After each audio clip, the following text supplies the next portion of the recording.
Nous sommes le vendredi 27 novembre et il est 13h30. Soyez les bienvenus dans votre JT Web, le seul à vous tenir informé au quotidien de l'actualité du Lot-et-Garonne.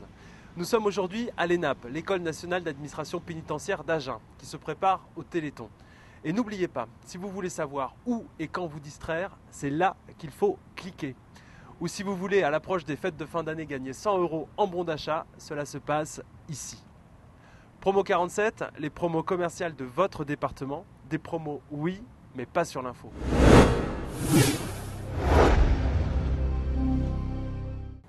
Page conflit social pour commencer. Fin de la grève des 120 salariés de la clinique de Villeneuve-sur-Lot, qui durait depuis 14 jours, paralysant ainsi toute l'activité opératoire de l'établissement et ralentissant les soins prodigués en urgence. Selon leurs revendications, des plans de carrière ont été mis en place et une prime de fin d'année de 580 €, dont le montant devrait croître au fil des années, a été obtenue. L'augmentation salariale de 10% demandée par les syndicats n'a pas par contre été accordée.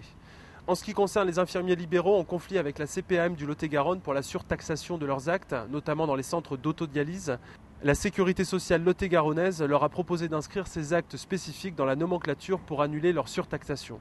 Il ne manque plus qu'une validation nationale.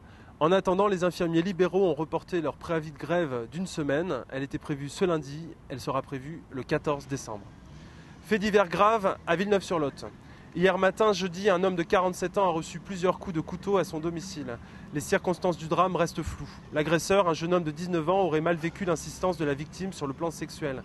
En garde à vue, il pourrait être présenté aujourd'hui au parquet d'Agen. Évacué aux urgences et opéré à Bordeaux, le pronostic vital de la victime est réservé. Idée de sortie autour des saveurs oubliées, c'est samedi 28 et dimanche 29 novembre. Le Conservatoire végétal propose la fête de l'arbre et des fruits d'antan à Montesquieu. Le but de ce week-end est de faire découvrir et goûter au public les nouvelles variétés de fruits, comme anciennes, et de présenter les 300 variétés de pommes, de poires, les châtaignes, les noix, noisettes et raisins. Les visiteurs pourront également apprendre l'origine des arbres, comment les planter et les faire grandir. Alors comme je vous le disais au début, nous sommes aujourd'hui à l'ENAP, l'École nationale d'administration pénitentiaire d'Agen, qui se mettra en fait les 1er, 2 et 3 décembre en partenariat avec l'AFM, l'Association française contre les myopathies, pour récolter des dons en faveur du Téléthon, prévu lui les 4 et 5 décembre. Pourquoi ces 3 jours à l'ENAP ? Alors ces 3 jours à l'ENAP, nous les avons choisis particulièrement parce que déjà nous sommes en semaine et que les élèves sont présents en semaine à l'école. Nous avons actuellement 1300 élèves sur le site. Bien sûr que c'est ouvert au public, c'était essentiel.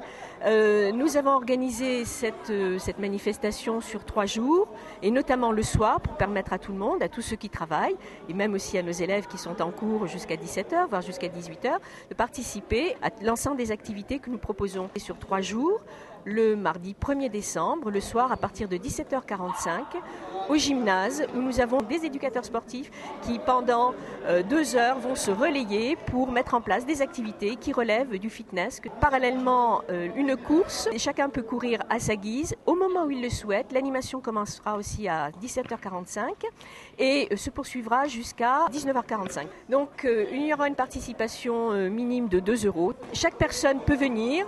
Si c'est au gymnase, bien sûr pour des activités sportives, avec des chaussures de sport, c'est préférable. Et il déposera son don, son obol, dans les petites urnes qui sont prévues à cet effet. Une petite attestation de participation pourra leur être remise. Si les personnes souhaitent verser beaucoup plus d'argent, bien sûr, une attestation fiscale aussi pourra leur être renvoyée. C'est la 3e fois que nous organisons un Téléthon. Seulement cette année, nous l'organisons en semaine. Et donc nous vous invitons tous à venir, il y en a pour tous les goûts. Je vous remercie. Donc un programme riche et varié à l'ENAP les 1er, 2 et 3 décembre, donc avec des activités sportives, des activités ludiques et des activités de danse, des activités culturelles. Merci. Merci beaucoup.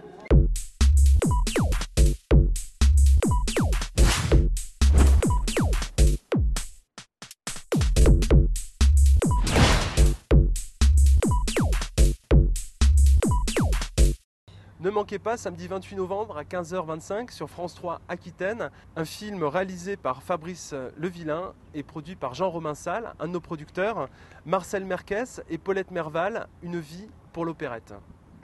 Page sport pour terminer. Pour la 12e journée du championnat de rugby Pro D2, Agen, solide leader du classement, reçoit Aix-en-Provence ce samedi 28 novembre à 18h30 au stade Armandie. De son côté, le SUA Agen Football, 3e au championnat CFA2, avec un match en retard, se déplace à Saint-Alban. Le coup d'envoi de la rencontre sera donné samedi à 18h.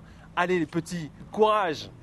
Je vous retrouve lundi à 20h. Et faites passer le mot à ceux qui ne connaissent pas encore le JT Web du Lot-et-Garonne au quotidien. C'est tous les lundis à 20h et du mardi au vendredi à 13h30. Promo 47, le site des promos. Des promos, oui, mais pas sur l'info. Voilà. C'est ça.